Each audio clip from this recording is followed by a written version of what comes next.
CAC 40 termine la séance sur une nouvelle baisse dans le sillage d'inquiétudes concernant la politique monétaire de la Réserve fédérale américaine, avec un ton beaucoup plus agressif de plusieurs membres de la Réserve fédérale américaine.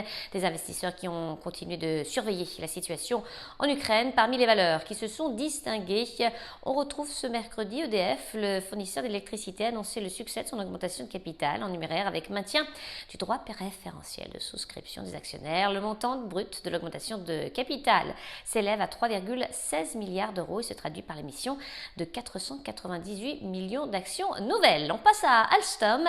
Le groupe industriel a signé un accord avec l'opérateur ferroviaire suédois SJ afin de lui fournir 25 trains électriques à grande vitesse Zefiro Express avec une option pour 15 trains supplémentaires. Le contrat concernant la première commande ferme s'élève à près de 650 millions d'euros.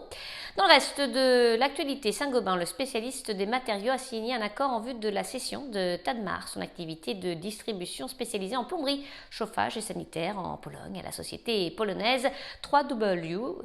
Tadmar a généré un chiffre d'affaires d'environ 100 millions d'euros en 2021.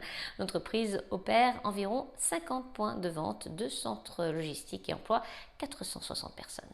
Et puis Veolia Environnement, le groupe de services aux collectivités, a lancé un projet de bioraffinerie produisant du biométhanol neutre en CO2 à partir d'une usine de production de pâte à papier située en Finlande.